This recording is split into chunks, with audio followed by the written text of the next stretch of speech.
ఎన్నికల ముందు కావాలని పుల్వామాలో దాడి చేయించారన్న ఆరోపణల్ని కొట్టిపారేయలేమని ముఖ్యమంత్రి చంద్రబాబు అన్నారు.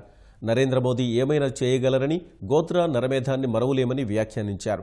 రాజకీయ లబ్ధి కోసం దేశాన్ని తాకట్టు పెడితే ఉపేక్షించేది లేదని సీఎం స్పష్టం చేశారు.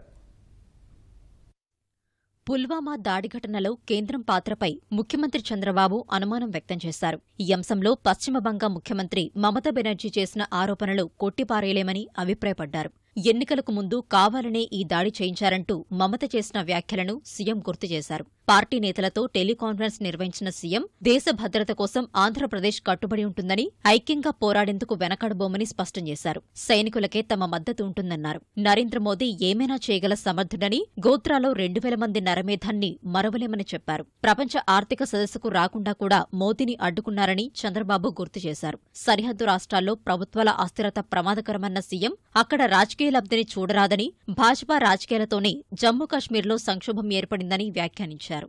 హైదరాబాద్లో ఆస్తులున్న తెలుగుదేశం నేతలను వైకాపాలో చేరాలని కొందరు బెదిరిస్తున్నారని ముఖ్యమంత్రి చంద్రబాబు అన్నారు. పదవులపై ఆశలున్న ఒకరిద్దరికి తప్పుడు సర్వేలు చూపి మభ్యపెడుతున్నారని మండిపడ్డారు. పార్టీ నుంచి వెళ్లిపోయే వారి గురించి పట్టించుకోవాల్సిన అవసరం లేదన్నారు. వచ్చే ఎన్నికలు ఏకపక్షమేనని చంద్రబాబు ధీమా వ్యక్తం చేశారు. పింఛన్ల పెంపు, పసుపు కుంకుమ, అన్నదాత సుఖీభవ పథకాలను ప్రజల్లోకి బలంగా తీసుకెళ్లాలని, గ్రామ గ్రామాన వేడుకలు నిర్వహించాలని పార్టీ నేతలకు చంద్రబాబు దిశానిర్దేశం చేశారు.